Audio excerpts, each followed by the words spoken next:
ബന്ധുവിലെ അധ്യക്ഷൻ reverend father Stephen മുക്കാട്ടിൽ, അഭിവന്യ പിതാവടക്കം വേദിയിലും സദസ്സിലുമായി സന്നിഹിതരായിട്ടുള്ള വിശിഷ്ടരെ, പ്രിയമുള്ളവർ, സജി അച്ഛൻ എന്നെ ഈ ചടങ്ങിൽ ക്ഷണിച്ചപ്പോൾ, അല്ലെങ്കിൽ ഇതിനെക്കുറിച്ച് അറിഞ്ഞപ്പോൾ, ഇതിൽ പങ്കെടുക്കണം എന്ന് എനിക്ക് വലിയ ഒരു താല്പര്യമുണ്ടായിരുന്നു. കാരണം കേരളത്തിലെ മത്സ്യത്തൊഴിലാളികൾ നേരിടുന്ന ഈ കാലഘട്ടത്തിൽ നേരിടുന്ന ഒരു അനാഥത്വം കേരള ചരിത്രത്തിലുണ്ടായിട്ടില്ല എന്നുള്ള പക്ഷക്കാരനാണ് ഞാൻ. ഇവിടെ പിതാവ് സൂചിപ്പിച്ച്, ഭംഗേന്ദ്രനെ സൂചിപ്പിച്ച ഒരു കാര്യമുണ്ട്, എൻ്റെ പങ്കാളിത്തവും ബാക്കിയെല്ലാ കാര്യവും ശരിയാണ്. കരയുന്ന കുഞ്ഞിനെ പാലുള്ളൂ എന്നാണ് പറയുന്നതെങ്കിലും കരഞ്ഞ് കരഞ്ഞ് പാല് കിട്ടാതെ തളർന്നു കിടക്കുന്ന ഒരു സമൂഹമായി കേരളത്തിലെ മത്സ്യത്തൊഴിലാളികൾ മാറിയത് കൊണ്ട് തന്നെയാണ് ഈ നിലയിൽ ഇതിനോടെല്ലാം ഒരു നിസ്സംഗതയും കാര്യങ്ങളും. ഇവിടെ എനിക്ക് തന്നിരിക്കുന്ന 5 മിനിറ്റാണ്, അതുകൊണ്ട് ദീർഘമായ ഒന്നിലേക്കും കിടക്കാൻ സാധിക്കുന്നില്ല. സജി അച്ഛൻ ഇപ്പം തന്നെ വെപ്രാളമായി, 10:30 തീരേണ്ടതായിരുന്നു. അടിസ്ഥാനപരമായ മത്സ്യത്തൊഴിലാളികൾ നേരിടുന്ന പ്രശ്നം എന്താണ്? കടലിൽ നിന്നൊന്നും കിട്ടുന്നില്ല എന്നുള്ളതാണ്.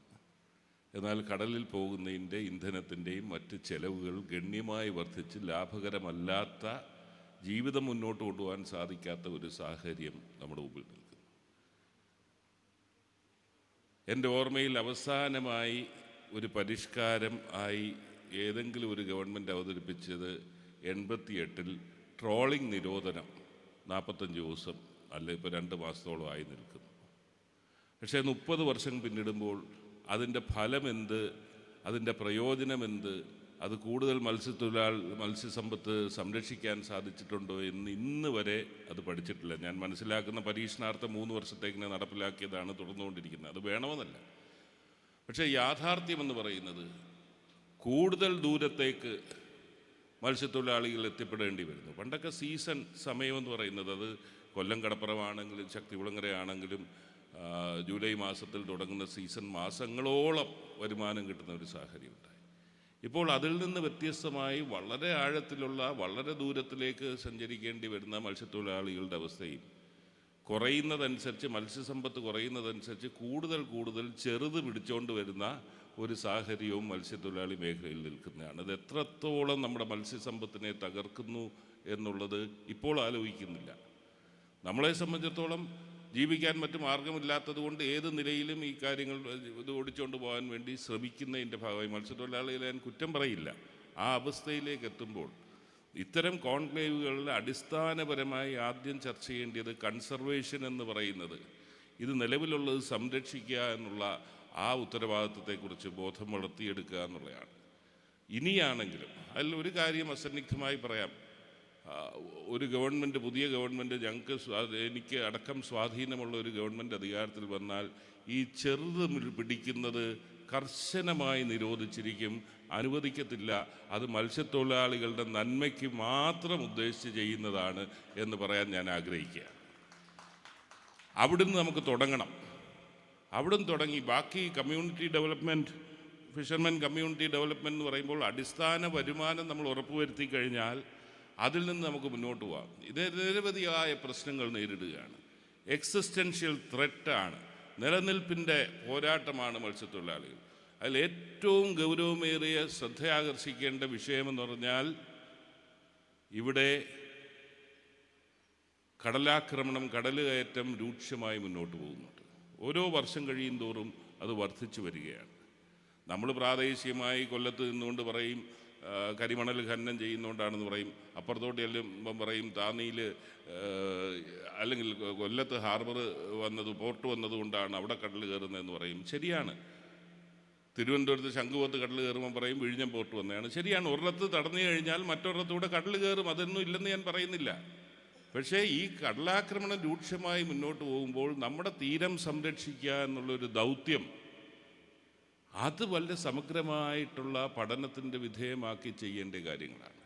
അതുപോലെ കടലിൽ പോകുന്ന മത്സ്യത്തൊഴിലാളികളുടെ സുരക്ഷ. ഞാൻ ഇങ്ങോട്ട് കടന്നു വന്നപ്പോൾ ഞാൻ കണ്ടത് ഈ 100 കിലോമീറ്റർ ദൂരെ വരെ നമുക്ക് സാറ്റലൈറ്റ് ഫോൺ പോലെ കരയുമായി ബന്ധപ്പെടാൻ സംവിധാനം ചെയ്യുന്ന അതിൻ്റെ ഒരു കൂട്ടർ അവിടെ ഇരിക്കുന്നത്. അവരുമായിട്ട് സംസാരിച്ചപ്പോഴാണ് ഒരു സെറ്റിന് 75,000 രൂപയാണ്. ഒരു സെറ്റിന് 75,000 രൂപ. മത്സ്യത്തൊഴിലാളികൾക്ക് അത് അഫോർഡ് ചെയ്യാനൊക്കുന്ന വലിയ ബോട്ടുകൾ മാത്രമാണത് വാങ്ങിക്കുന്നത്. ഏറ്റവും അടിസ്ഥാനപരമായി ഞാൻ നോക്കിയപ്പോൾ ഒരു 3000 യാനങ്ങളാണ് ഒരു വർഷം പോകുന്നതെങ്കിൽ, അല്ലെങ്കിൽ 5000 ആയിക്കോട്ടെ 10000 ആയിക്കോട്ടെ, 75,000 രൂപ എന്ന് പറഞ്ഞാൽ 75 കോടിയേ ഉള്ളൂ. ഒരു ഗവൺമെൻറ് 75 കോടി ഈ മേഖലയ്ക്ക് മുടക്കാൻ സാധിക്കാത്ത അവസ്ഥയാണോ ഇന്ന് കേരളത്തിൽ എന്നുള്ളതടക്കം ചർച്ച ചെയ്യേണ്ടതുണ്ട്. എന്നാൽ നിരവധിയായ വിഷയങ്ങളുണ്ട്. ഇന്ധനത്തിൻ്റെ വിലവർദ്ധനവ് എങ്ങനെ ഇതിനെ പ്രതികൂലമായി ബാധിച്ചിരിക്കുന്നു എന്നുള്ളത്.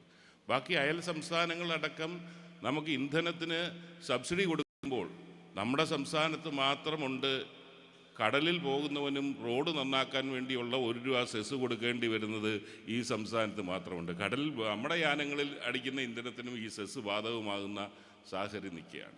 ഇതിനെല്ലാം സമഗ്രമായ പരിഷ്കാരം അനിവാര്യമാണ് എന്നുള്ളതിൽ ഒരു സംശയവുമില്ല. പിന്നെ സാനിറ്റേഷൻ അടക്കം ഞാൻ പറഞ്ഞല്ലോ, സമയക്കുറവ് കാരണം ബഹുമാനപ്പെട്ട CP ജോൺ എത്തിയിട്ടുണ്ട്. സമയക്കുറവ് കാരണം ഞാൻ അതിലേക്കൊന്നും കിടക്കുന്നില്ല. ഇതൊരു നല്ല തുടക്കമാകട്ടെ ഈ ചർച്ചയ്ക്ക്. ഈ തുടക്കം ഈ പറഞ്ഞതുപോലെ ഇന്നത്തെ ചർച്ചകൾ ക്രോഡീകരിച്ചുകൊണ്ട് ഒരു ശാശ്വതമായിട്ടുള്ള നിലപാട് എല്ലാം ഒരു ദിവസം കൊണ്ട് ചെയ്യാവുന്ന അഭിപ്രായമൊന്നും എനിക്കില്ല. പക്ഷേ പ്രായോഗിക തലത്തിലേക്ക് ഈ സമൂഹം ഒരു ദുർബല സമൂഹമാണ്, പാർശ്വവൽക്കരിക്കപ്പെട്ട ഒരു സമൂഹമാണ്. അവരെ മുഖ്യധാരയിലേക്ക് കൊണ്ടുവരേണ്ടത് ഇവിടുത്തെ ഓരോ ഗവൺമെൻറ്റിൻ്റെയും ഓരോ പൗരൻ്റെയും ഉത്തരവാദിത്തമാണ് എന്ന് കണ്ടുകൊണ്ട് വേണം നമുക്ക് ഇതിനെ സമീപിക്കാൻ. ഇപ്പോൾ തീരദേശ റോഡുമായി ബന്ധപ്പെട്ട് അതുകൂടെ പറഞ്ഞ് ഞാൻ അവസാനിപ്പിക്കുകയാണ്. വിഷയം വന്നിരിക്കുന്നു. തീരദേശത്തുള്ള മത്സ്യത്തൊഴിലാളികൾ ചിലർക്ക് കൊടുക്കണമെന്നുണ്ട്. നാഷണൽ ഹൈവേക്ക് നല്ല വില കിട്ടിയതുകൊണ്ട് കൊടുക്കണമെന്നുണ്ട്. പക്ഷേ കൂട്ടത്തോടുകൂടി മത്സ്യത്തൊഴിലാളികളെ അവിടുന്ന് മാറ്റിപ്പാർപ്പിച്ചാൽ, അവൻ്റെ ആവാസ മേഖലയിൽ നിന്ന് മാറ്റിപ്പാർപ്പിച്ച് കഴിഞ്ഞാൽ നാളെ അവൻ്റെ മത്സ്യബന്ധനം എങ്ങനെ നടക്കുമെന്നുള്ളൊരു വലിയ ചോദ്യചിഹ്നമുണ്ട്. ചിലർക്ക് നല്ല നാഷണൽ ഹൈവേക്ക് നല്ല പണം കിട്ടിയതുകൊണ്ട് കൊടുക്കണമെന്ന് പറയുന്നവരുടെ അടുത്ത് ഒരു കാര്യം ചിന്തിക്കേണ്ടതുണ്ട്. 4 വർഷം മുമ്പ് നാഷണൽ ഹൈവേയുടെ പണം വാങ്ങിച്ചു. നാഷണൽ ഹൈവേയുടെ പണം തീർന്നില്ല. പക്ഷെ അവൻ വാങ്ങിച്ച പണം ഇതിനകം തീർന്നു കഴിഞ്ഞു. അവൻ വീണ്ടും കടത്തിലേക്ക് പോയിട്ടുണ്ട് എന്നുള്ളൊരു സാഹചര്യമുണ്ട്. 4 വർഷം കഴിയുമ്പോൾ അവൻ്റെ ആസ്തിയുടെ നല്ലൊരു വിഭാഗം തീർന്നു എന്നുള്ളത് ഇപ്പം തിരിച്ചറിയുന്ന സാഹചര്യമുണ്ട്. എന്നാൽ ഈ വിഷയങ്ങളെല്ലാം സമഗ്രമായി നമുക്ക് പഠിച്ചുകൊണ്ടൊരു പരിഹാരം ഈ കോൺക്ലേവിൽ കൂടി ഉണ്ടാകട്ടെ എന്ന് പറഞ്ഞുകൊണ്ട് എല്ലാ ആശംസകളും നേർന്നുകൊണ്ട് നിർത്തുന്നു. നന്ദി, നമസ്കാരം.